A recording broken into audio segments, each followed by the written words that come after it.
There are moments in history when ordinary men are thrust into extraordinary circumstances, when the machinery of war strips away all pretense and reveals the raw essence of human character. Sometimes survival depends not on training or equipment, but on the bonds forged between strangers who find themselves sharing the same desperate hope. The beaches of Dunkirk in May 1940 became such a place, a stretch of sand transformed into both graveyard and birthplace, where the remnants of the British Expeditionary Force discovered that defeat could carry within it the seeds of something greater than victory. This is the story of men who learned that being lost doesn't always mean being forgotten, and that sometimes the most heroic act is simply refusing to abandon the person standing next to you when the world is falling apart. The acrid smell of burning fuel oil mixed with cordite and something far worse. The stench of death that had begun to permeate the dunes around Dunkirk filled Private Thomas Hartwell's nostrils as he pressed his face deeper into the sand. Above him, the distinctive whine of Stuka dive bombers crescendoed into the earth-shaking explosions that had become the soundtrack of their retreat across France. His Lee Enfield rifle, caked with the grime of 2 weeks' continuous fighting, lay beside him like a faithful companion that had shared every step of their humiliating withdrawal from what was supposed to have been an impregnable defensive line. "Jerry's coming back for another go," muttered Corporal James Mackenzie, a Scotsman whose Highland regiment had been decimated during the fighting at Arras. His voice carried the flat exhaustion of a man who had seen too much death to maintain the righteous anger that had sustained him through the early days of the war. "Third time today. You'd think they'd have better things to do than harass a bunch of beaten soldiers waiting for boats that might never come." Thomas raised his head cautiously, studying the horizon where German aircraft circled him like vultures over the growing concentration of Allied forces along the beach. The sight that greeted him defied everything he had been taught about military order and discipline. Thousands of men from dozens of different units, British, French, Belgian, were scattered across the dunes in rough lines that stretched as far as he could see in both directions. Some maintained military bearing, standing in neat formations despite the chaos around them. Others had simply collapsed where exhaustion overtook them, their equipment scattered like debris from a shipwreck. "How many days has it been since we got word about the evacuation?" asked Private Danny Morrison, a 19-year-old from Liverpool, whose baby face seemed incongruous with the hollow expression of someone who had aged years in the space of weeks. His uniform, like all of theirs, was torn and stained with mud that might have been French soil or Dutch or Belgian. The geography of their retreat had blurred into an endless succession of river crossings and burning villages. 4 days since Operation Dynamo was supposed to begin, Mackenzie replied, consulting a pocket watch that had somehow survived the hell of their withdrawal. 26th of May was when the first boats were meant to arrive. Been hearing that same promise every morning since. 4 days of waiting under constant air attack, with dwindling supplies and no clear information about when or if rescue would arrive. Thomas had volunteered for the British Expeditionary Force with the confidence of a young man who believed in the superiority of British arms and the righteousness of their cause. 6 months in France had taught him that confidence was a luxury, that modern warfare stripped away along with illusions about honor and glory. "Look there," Morrison pointed toward the harbor area, where the skeletal remains of Dunkirk's port facilities jutted from the water like the ribs of some massive beached whale.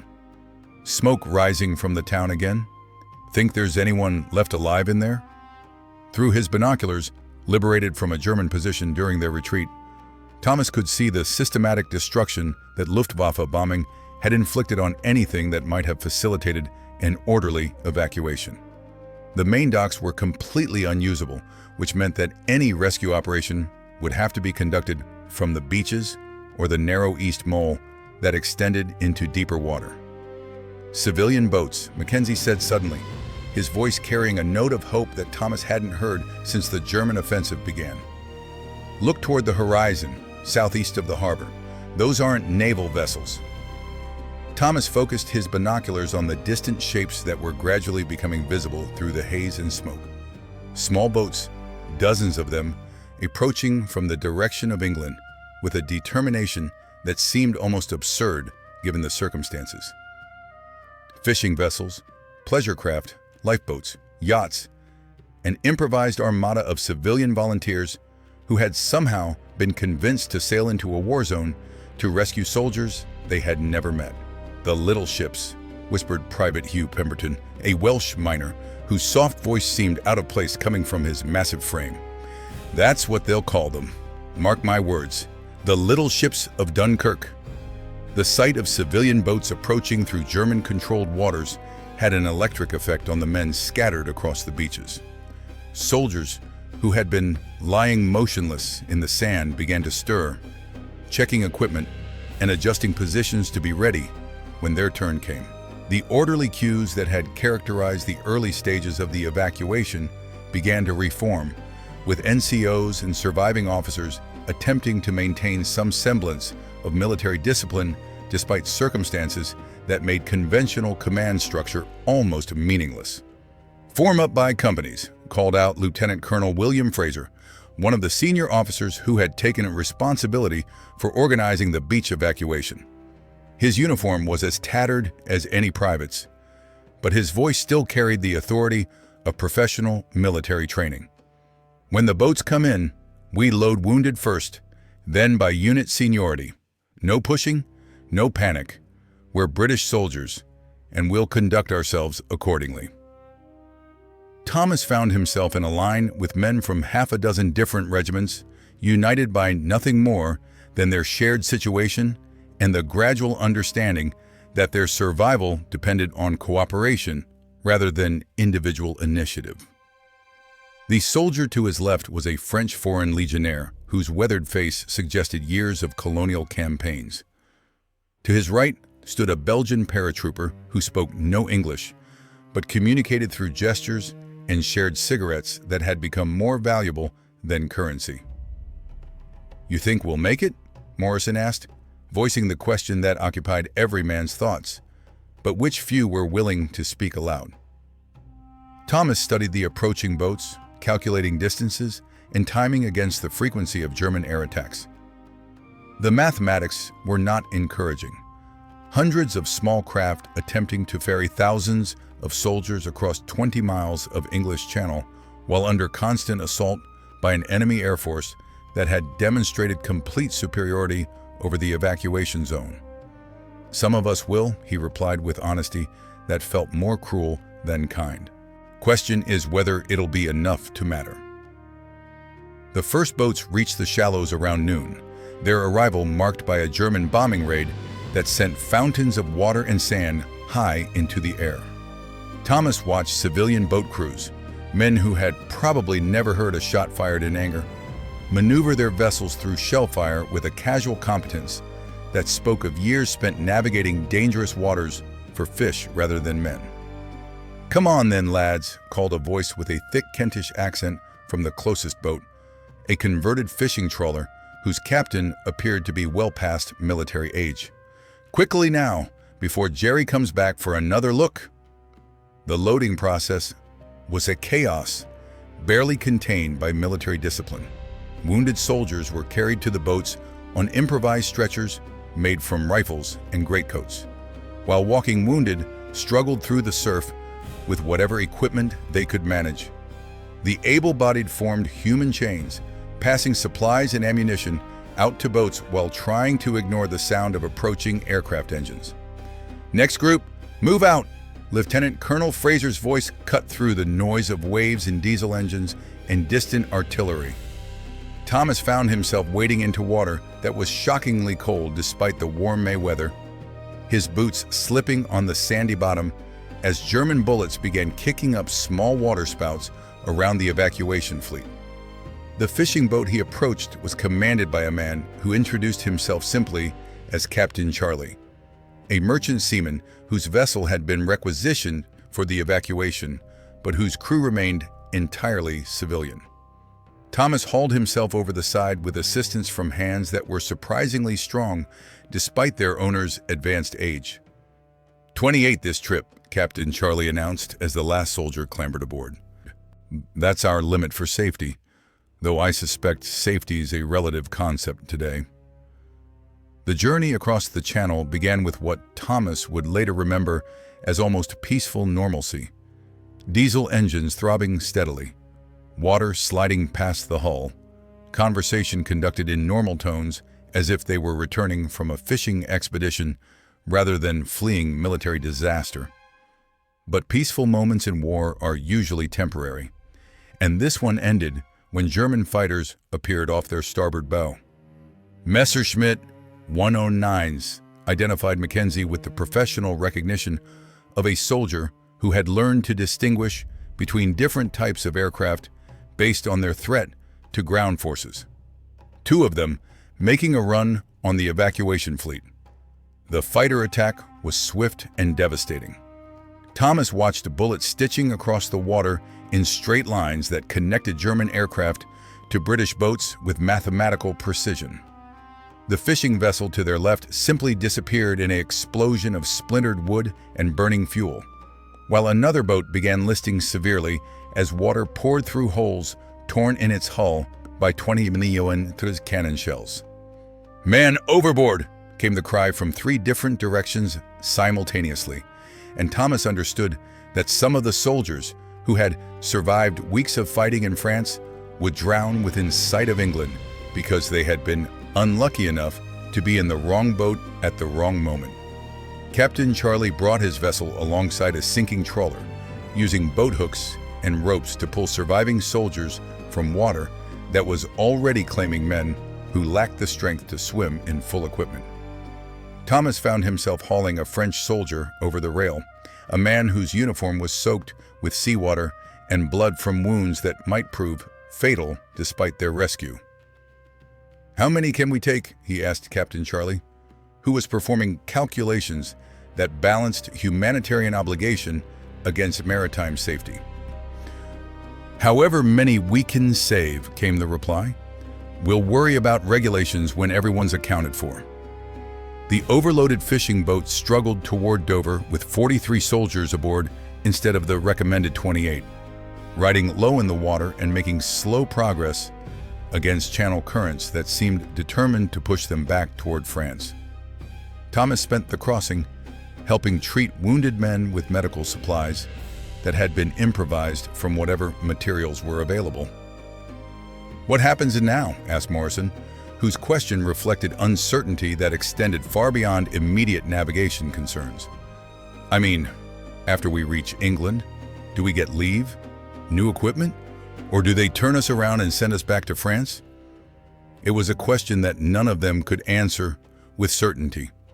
The British Expeditionary Force had lost most of its heavy equipment during the retreat, and what remained of the army would require months of reorganization before it could be considered effective for offensive operations. But Thomas suspected that strategic considerations would matter less than simple human needs. The requirement for rest, medical treatment, and time to process experiences that had challenged every assumption they held about warfare and national power. "First things first," said Captain Charlie, who had been listening to their speculation with the practical wisdom of a man whose life had been spent dealing with unpredictable conditions. "We get to England. Everything else sorts itself out afterward." The English coast appeared through morning haze like a promise that seemed too good to be true. Thomas had seen the white cliffs of Dover countless times during peacetime visits, but they had never carried the emotional weight that they possessed when viewed from an overcrowded fishing boat carrying survivors of military catastrophe. England represented safety, medical care, hot food, clean clothes, and the possibility of rest that had been denied them for weeks. But as they approached Dover Harbor, Thomas could see evidence that the evacuation was straining British resources beyond their normal capacity. The docks were crowded with vessels of every description, while trains waited to carry evacuated soldiers to reception centers throughout England.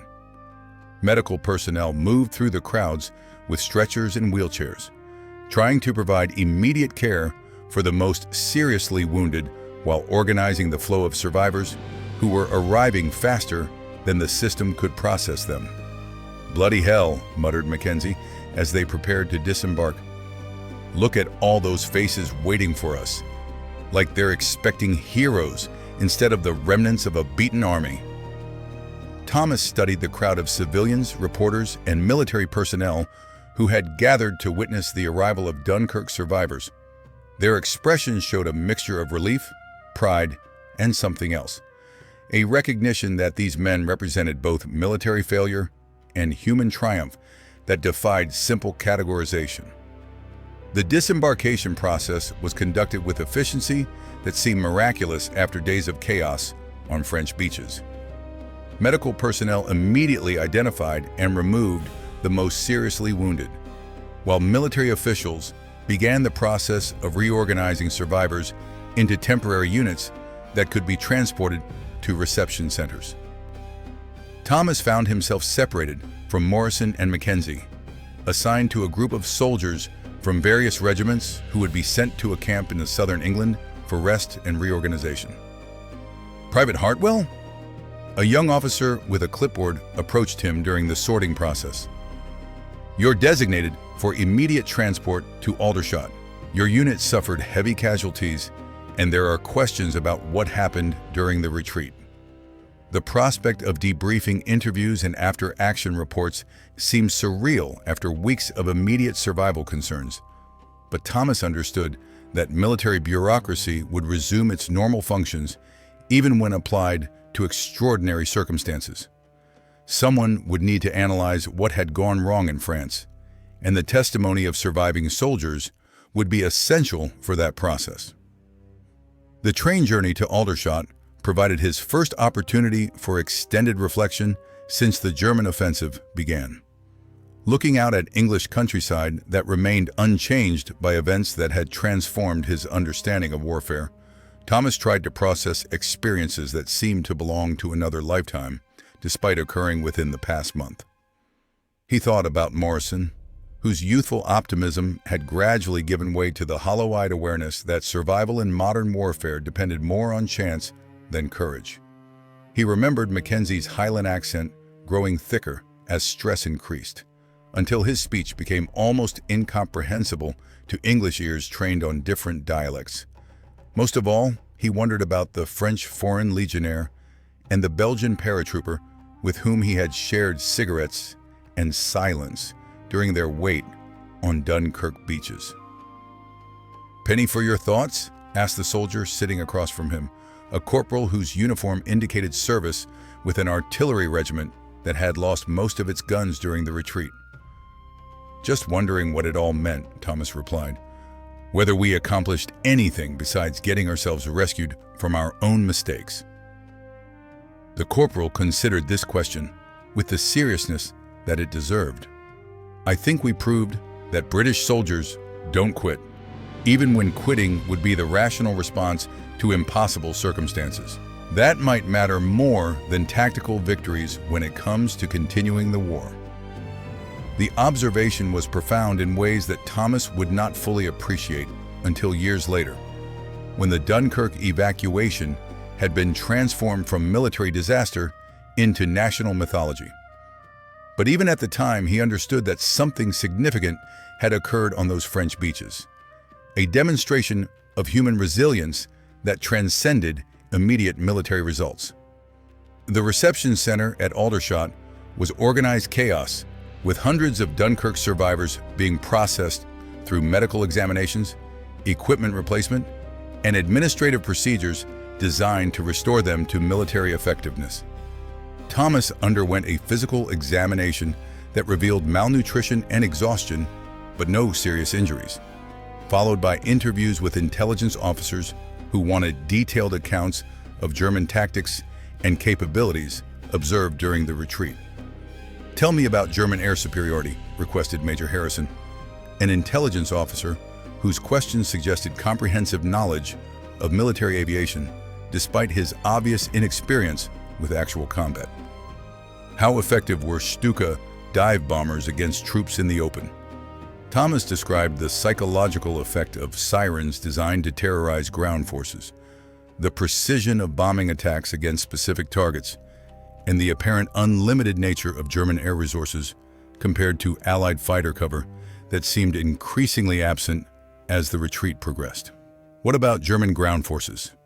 Tank tactics, infantry, coordination, artillery, deployment? The questions continued for hours, covering every aspect of German military performance that Thomas had observed during 6 months of fighting that had culminated in total defeat. He answered with honesty that reflected his respect for enemy professionalism while acknowledging the superior training and equipment that had made German victory inevitable once their offensive began. One final question, Private Hartwell. Do you believe the BEF could have held French defensive positions if circumstances had been different? Thomas considered the question carefully, thinking about the courage he had witnessed among British soldiers who had fought against overwhelming odds with inadequate equipment and minimal air support, with different leadership and better preparation perhaps, but not with the resources and strategic situation we actually faced. The debriefing concluded with assignments that would determine his immediate future.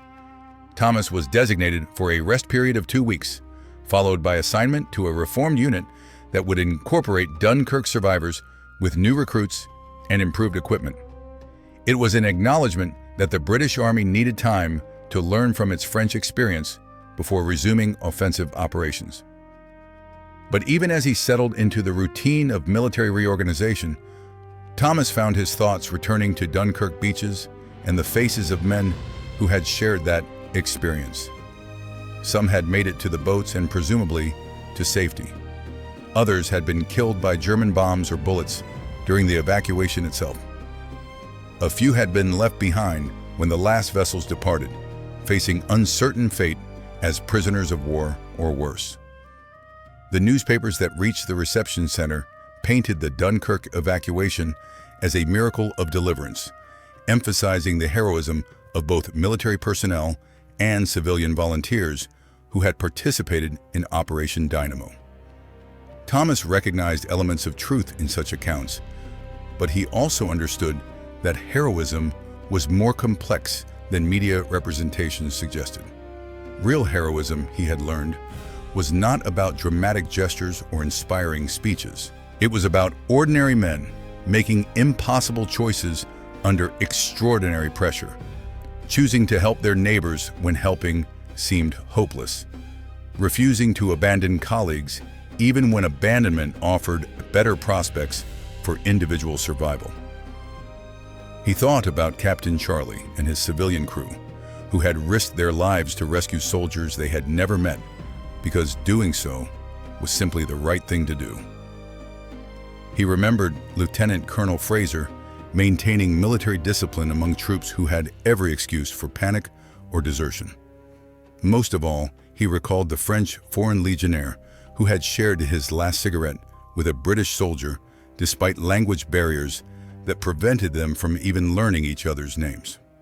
2 weeks later, Thomas reported to his new assignment with the reformed 8th Battalion, Royal Warwickshire Regiment.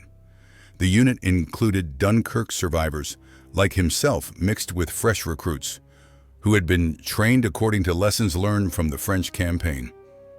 Their equipment was newer and more standardized, while their training emphasized the kind of tactical flexibility that might have prevented the catastrophe that had destroyed the original BEF. Settling in well? Asked Company Sergeant Major Roberts, a regular Army NCO whose peacetime experience with training recruits had prepared him to deal with men who carried psychological as well as physical wounds from their service in France. Yes, sir, though I keep expecting to hear Stuka sirens when aircraft fly overhead. That's normal for men who've been through what you experienced. It'll fade with time, though probably never disappear completely. The important thing is channeling those memories into lessons that keep other soldiers alive. As summer progressed and the Battle of Britain developed in the skies over England, Thomas found himself part of preparations for operations that might include everything from defending against German invasion to returning to continental Europe when strategic circumstances permitted. The army that emerged from Dunkirk's lessons was different from the force that had been deployed to France with such confidence 9 months earlier. But the most significant change was not in equipment or tactics, but in the understanding that defeat and victory were more complex than simple military categories suggested. The Dunkirk evacuation had been both catastrophic failure and extraordinary achievement, demonstrating that human responses to crisis could transcend the circumstances that created them. Late one evening, as Thomas wrote letters to families of soldiers who had not survived the evacuation, he reflected on questions that had no easy answers. What did it mean to be a lost soldier when you had been found by strangers who risked everything to bring you home? How did you measure the value of lives saved against the cost of equipment abandoned? When did strategic retreat become moral victory? He never found complete answers to such questions, but he carried them with him through subsequent campaigns in North Africa and Italy, where the lessons of Dunkirk influenced every tactical decision and strategic calculation. The men who had been evacuated from those French beaches had been transformed by the experience in ways that affected not just their military performance, but their understanding of what it meant to serve something larger than individual survival. The lost soldiers of Dunkirk had indeed been found, not just by the little ships that carried them to safety, but by the recognition that courage could coexist with defeat, that ordinary people could achieve extraordinary things when circumstances demanded it, and that sometimes the most important victories were measured not in territory gained or enemies destroyed, but in lives preserved and values maintained when everything else seemed to be falling apart. In the end, Thomas concluded, they had been lost only in the sense that traditional military categories failed to capture what they had experienced.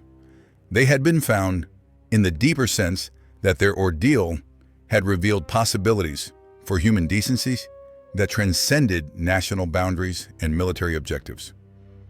The beaches of Dunkirk had been both ending and beginning, the conclusion of one phase of the war and the foundation for everything that followed. The voices of Dunkirk would echo through the remainder of the conflict and beyond, carried by men who understood that being rescued was not the end of their obligation, but the beginning of their responsibility to prove worthy of the sacrifice that others had made on their behalf. They had learned that soldiers could be lost and found simultaneously, and that sometimes the most heroic act was simply refusing to give up when giving up seemed like the only rational response to impossible circumstances.